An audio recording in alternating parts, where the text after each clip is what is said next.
ലോകത്തിലെ ഏറ്റവും ഉയരം കൂടിയ റെയിൽവേ പാലമായ ചെനാബ് റെയിൽവേ പാതയിലൂടെ ട്രയൽ റൺ നടത്തി Indian railway.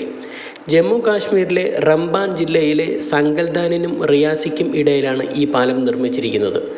Chenab rail പാലത്തിലൂടെ rail ഗതാഗതം ഉടൻ ആരംഭിക്കുമെന്ന് അധികൃതർ അറിയിച്ചിരുന്നു. ജമ്മുവിലെ ചെനാബ് നദിക്ക് മുകളിൽ 359 മീറ്റർ ഉയരത്തിലാണ് ചെനാബ് റെയിൽ പാലം നിർമ്മിച്ചിരിക്കുന്നത്. പ്രശസ്തമായ ഈഫൽ ടവറിനേക്കാൾ 35 മീറ്റർ ഉയരത്തിലാണ് ഈ പാലം സ്ഥിതി ചെയ്യുന്നത്. കേന്ദ്രഭരണ പ്രദേശമായ ജമ്മു കാശ്മീരിലെ റിയാസി ജില്ലയിൽ ബക്കലിനും കൗരിക്കുമിടയിൽ ചെനാബ് നദിക്ക് കുറുകെയാണ് പുതിയ പാലം നിർമ്മിച്ചിരിക്കുന്നത്. വടക്കൻ റെയിൽവേയിലെ ഉധംപൂർ ശ്രീനഗർ ബാരാമുള്ള സെക്ഷനിലെ നിർണായക ലിങ്കാണ് ചെനാബ് പാലം. ഖത്ര മുതൽ ബനിഹാൾ വരെയുള്ള 111 കിലോമീറ്റർ പുതിയ പാത കാശ്മീരിനെ റെയിൽവേ വഴി മുഖ്യധാര ഇന്ത്യയുമായി ബന്ധിപ്പിക്കും. ഏകദേശം 28,000 കോടി രൂപ ചിലവിൽ നിർമ്മിക്കുന്ന JUSBRL പദ്ധതിയുടെ ഭാഗമാണിത്. പുതിയ റെയിൽവേ എക്സ്റ്റൻഷൻ ലൈനിന് ധാരാളം തുരങ്കങ്ങളിലൂടെയും പാലങ്ങളിലൂടെയും കടന്നു പോകേണ്ടി വരുന്നു. അതിലുപരി നിർമ്മാണഘട്ടത്തിൽ അത്യന്തം ദുർഘടമായ ഹിമാലയൻ ഭൂപ്രദേശം മറ്റൊരു വെല്ലുവിളിയായിരുന്നു. ഈ ദുർഘടമായ ഭൂപ്രദേശങ്ങളിൽ ചെനാബ് നദിയുടെ ആഴത്തിലുള്ള ഒരു മലയിടുക്കുണ്ട്.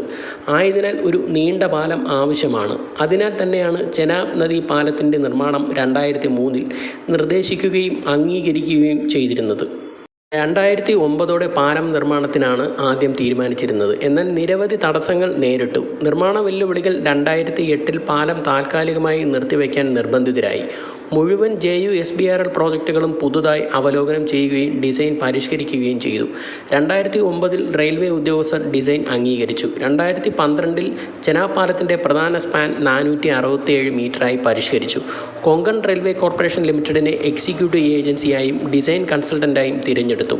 കൊങ്കൺ റെയിൽവേ കോർപ്പറേഷൻ ലിമിറ്റഡ് മുമ്പ് പശ്ചിമ ഇന്ത്യയിലെ കൊങ്കൺ മേഖലയിലെ വെല്ലുവിളി നിറഞ്ഞ ഭൂപ്രദേശങ്ങളിൽ നിരവധി റെയിൽവേ പദ്ധതികൾ നിർമ്മിച്ചിട്ടുണ്ട്. ദക്ഷിണ കൊറിയയിലെ Afcons infrastructure, ultra construction and engineering company, VSL India എന്നിവയ്ക്കിടയിലുള്ള ജോയിൻ്റ് വെഞ്ചറായ MS ചെനാബ് ബ്രിഡ്ജ് പ്രോജക്റ്റ് അണ്ടർടേക്കിങ്ങിനാണ് കരാർ നൽകിയത്. നിരവധി ദേശീയ ആഗോള മാനദണ്ഡങ്ങൾക്കും കോഡുകൾക്കും അനുസൃതമായാണ് ഡിസൈൻ വർക്ക് ചെയ്തിരിക്കുന്നത്. 2017 നവംബറിൽ അടിസ്ഥാന പിന്തുണകൾ പൂർത്തിയായതായി പ്രഖ്യാപിച്ചു. പാലം പൂർണ്ണമായും പൂർത്തിയാക്കി 2022 ഓഗസ്റ്റിൽ ഉദ്ഘാടനം ചെയ്തു. 17 സ്പാനുകളാണ് പാലത്തിനുള്ളത്. പ്രധാന കമാനം 467 മീറ്ററും കർവിലീനിയർ 550 മീറ്ററും വരുന്നു. ചെനാബ് നദീതീരത്തിൻ്റെ ഇരുവശത്തുമായി പാലത്തിന് 2 വയഡക്റ്റുകളുണ്ട്. സ്റ്റീൽ ഡ്രസ്സുകളായി ഉപയോഗിക്കുന്ന കോൺക്രീറ്റ് നിറച്ച സീൽ ചെയ്ത സ്റ്റീൽ ബോക്സുകളുള്ള പാലത്തിന് 2 റിബഡ് കമാന രൂപകൽപ്പനയുമുണ്ട്. രണ്ടറ്റത്തും കേബിൾ ഘടിപ്പിച്ച 2 പൈലോണുകളും ഈ ഘടനയെ പിന്തുണയ്ക്കുന്നു. ഈ പൈലോണുകൾ രൂപകൽപ്പന ചെയ്തത് ഓസ്ട്രിയൻ ഫാം VCE കൺസൾട്ടാണ്. ഈ ഭീമാകാരമായ ഘടനയ്ക്ക് വേണ്ടി 25,000 metric ton steel, 4,000 metric ton ഉറപ്പുള്ള ഉരുക്ക്, 46,000 ക്യൂബിക് മീറ്റർ കോൺക്രീറ്റ് എന്നിവ ഉപയോഗിക്കേണ്ടി വന്നു. ദുർഘടമായ ഹിമാലയൻ ഭൂപ്രദേശം തന്നെയായിരുന്നു പദ്ധതിക്ക് ഏറ്റവും വലിയ വെല്ലുവിളി.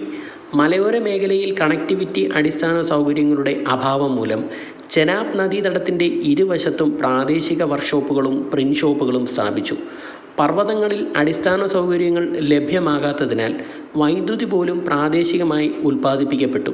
കോൺക്രീറ്റ് നിർമ്മാണത്തിന് ഉപയോഗിക്കുന്ന വെള്ളവും ദൂരെ നിന്ന് പൈപ്പ് ഇടിപ്പിച്ച് കൊണ്ടുവരികയായിരുന്നു. ശ്രീനഗറിനെ ഇന്ത്യൻ റെയിൽവേയുടെ നിലവിലുള്ള മുഖ്യധാരാ ലൈനുകളുമായി ബന്ധിപ്പിക്കുന്നതിന് ദേശീയ പ്രാധാന്യം കണക്കിലെടുത്താണ് പാലത്തെ ദേശീയ പദ്ധതിയായി പ്രഖ്യാപിച്ചത്. കാശ്മീർ റെയിൽവേ പദ്ധതിയിലൂടെ ജമ്മു കാശ്മീരിലെ കണക്ടിവിറ്റി ശക്തിപ്പെടുത്തുന്നതിനായി ഇന്ത്യൻ കേന്ദ്ര ഗവൺമെൻറ് ഈ പദ്ധതിക്ക് നല്ലൊരു തുക മുതൽ മുടക്കി ആരംഭം കുറിച്ച് കംപ്ലീറ്റ് ആക്കിയത്.